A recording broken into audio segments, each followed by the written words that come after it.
Hello दोस्तों, कैसे हो आप लोग। दोस्तों, आपका स्वागत है हमारी उड़ान एकेडमी में। इससे पहले कि हमने एक वीडियो शेयर किया था, इसका पार्ट 1 था संसाधन और इसका उपयोग का। पार्ट 1 हमने शेयर कर चुका है, तो आप यहाँ से जा कर के क्या कर सकते हैं, पार्ट 1 को देख सकते हैं। और अभी जो है ये पार्ट 2 है, तो आप इसको भी देख सकते हैं, ताकि एक चैप्टर जो है आपका वह बहुत अच्छे तरीके से कंप्लीट हो जाए। चलिए शुरू करते हैं। ये भूगोल अध्याय 1 क्लास 10th का है, संसाधन और इसका उपयोग चैप्टर का नाम है। तो विकास के स्तर पर संसाधन कितने प्रकार के होते हैं? 4 प्रकार के होते हैं। कभी कभी आपसे पूछ लेता है ऑब्जेक्टिव के अनुसार कि विकास के स्तर पर संसाधन कितने हो सकते हैं, तो कितने हो जाएंगे? 4 प्रकार हो जाएंगे। कितने हो जाएंगे? 4 प्रकार के हो जाते हैं। पहला है संभावी संसाधन। अच्छा देखो, संभावी कहने का मतलब क्या है? क्या प्रकृति में वो चीज़ मौजूद है, लेकिन उसका उपयोग क्या करेंगे हम लोग? इन फ्यूचर यूज कर सकते हैं, इन फ्यूचर यूज कर सकते हैं। उस चीज़ को क्या बोलते हैं? संभावी संसाधन कहते हैं। जैसे ऐसे संसाधन जो किसी क्षेत्र में मौजूद तो हो, लेकिन जिसका उपयोग हमें लाने की संभावना, मतलब इन फ्यूचर हम कभी भी उपयोग में ला सकते हैं, इन फ्यूचर कभी उपयोग में हम ला सकते हैं, उसी को क्या बोलते हैं? संभावी संसाधन। जैसे कि हिमालय का जो क्षेत्र है ना, उसके हिमालय के क्षेत्र में बहुत सारे खनिज पड़े हैं, जो कि इतनी गहराई में छिपा है, इतनी गहराई है कि वहाँ पे अभी क्या हो सकता है कि उसके बारे में सिर्फ पता लगाया गया, लेकिन निकाला नहीं गया है। जब वो निकल जाएगा तो उसका उपयोग क्या करेंगे हम लोग? अपने फ्यूचर के लिए उपयोग में ला सकते हैं। एक विकसित संसाधन।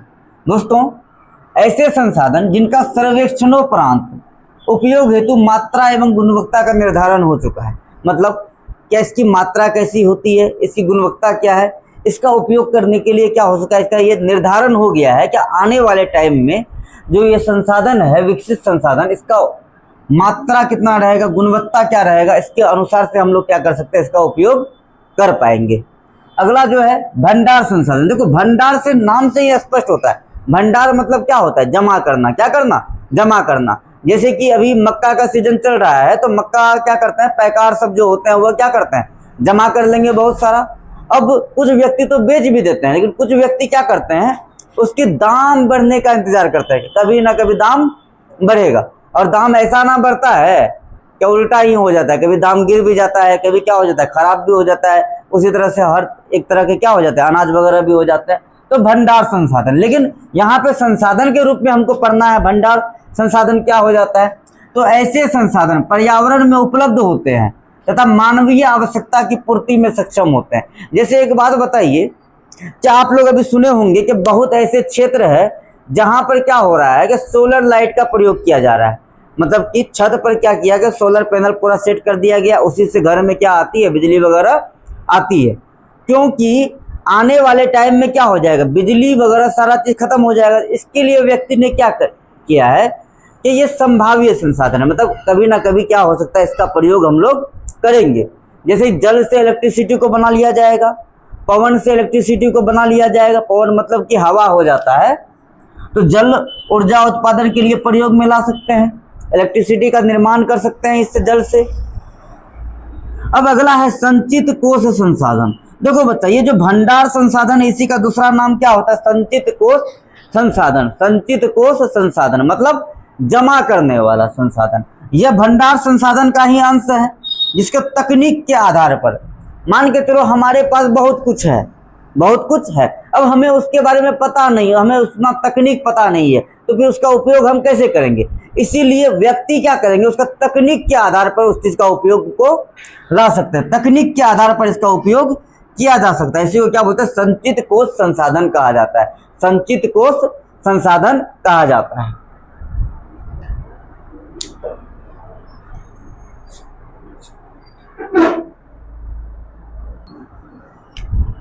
अब जो हमको पढ़ना है संसाधन नियोजन। अच्छा, संसाधन नियोजन कहते किसको है?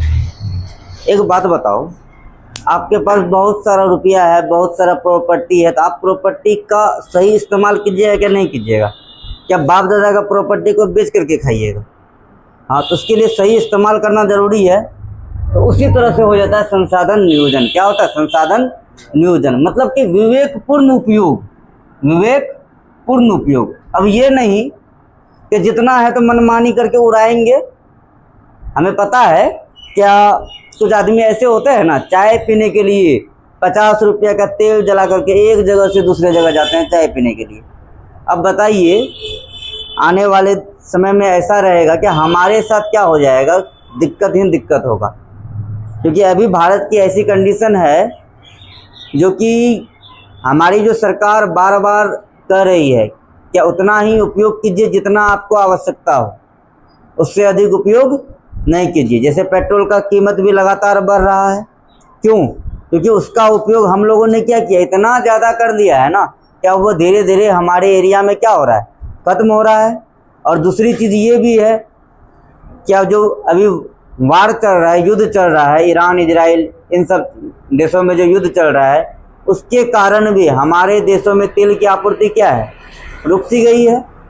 तो इसीलिए कहा जाता है कि संसाधन कोई भी चीज़ हो, जिस भी चीज़ का आप इस्तेमाल करते हैं उतना इस्तेमाल कीजिए जितना आपके लिए ज़रूरत हो, ताकि वो आपके फ्यूचर के लिए भी क्या हो, जमा रह सके।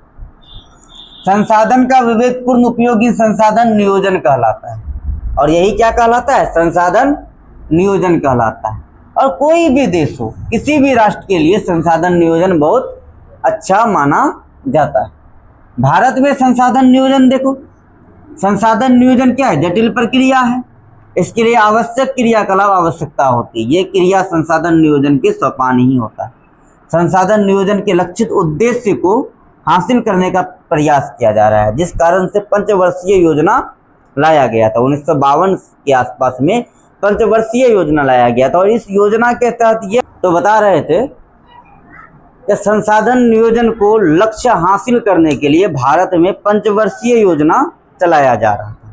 कब? 1952 से स्टार्ट हुआ था, जो कि 2011-12 में आकर के क्या हो गया, समाप्त हो गया। इस पंचवर्षीय योजना में क्या होता था, क्या हर 5 वर्ष पे कुछ योजना बनती थी, जिस योजना के तहत क्या होता था, नया नया कार्यक्रम लागू किया जाता था।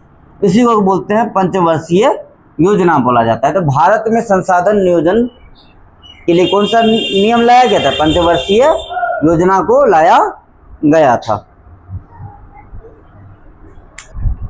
देखो, संसाधन का संरक्षण क्या होता है, मतलब किसी चीज़ को बचाना, किसी चीज़ को क्या करना होता है, बचाना होता है।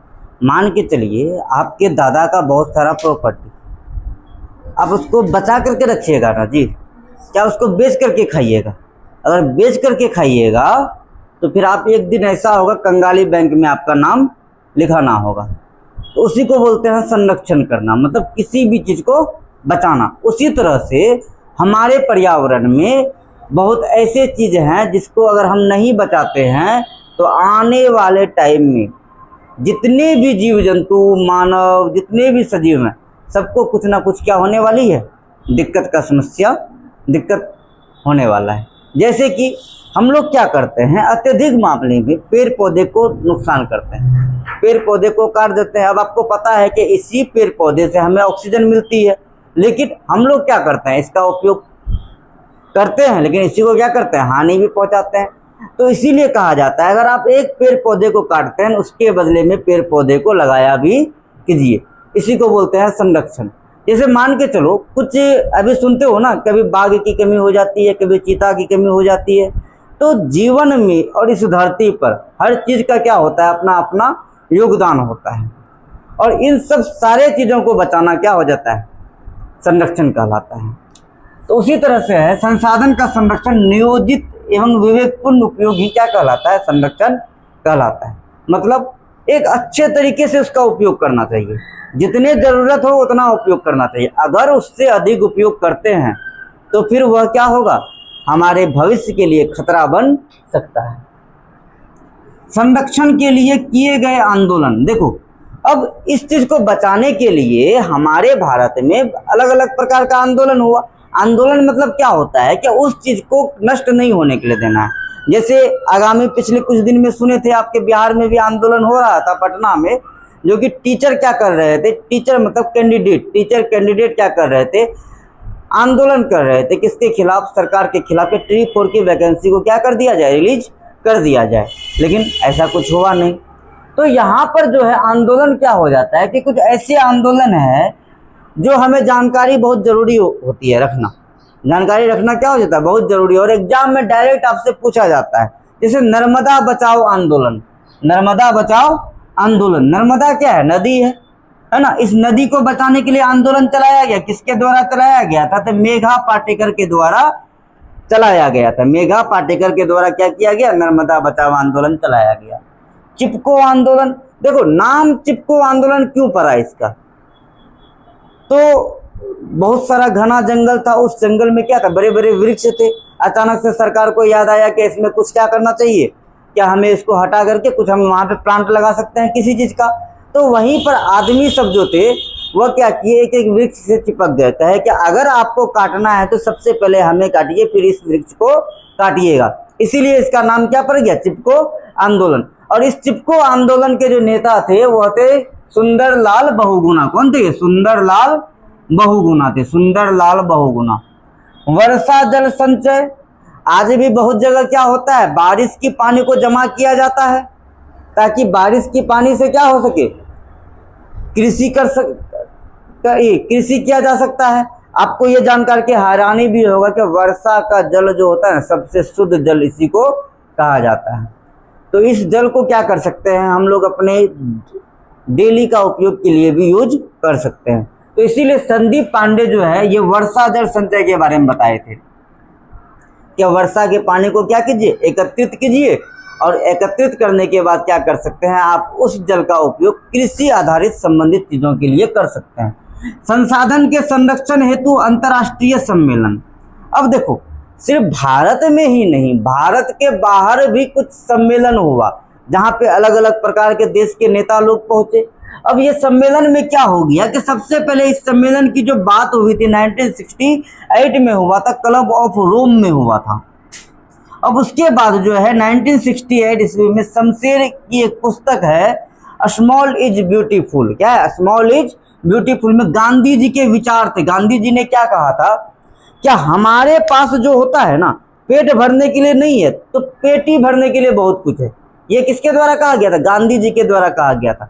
हम लोग क्या करते हैं, इन फ्यूचर का बहुत कुछ सोच लेते हैं, तो गांधी जी ने क्या किया था, इसी चीज पर अपना आवाज को बुलंद किया था।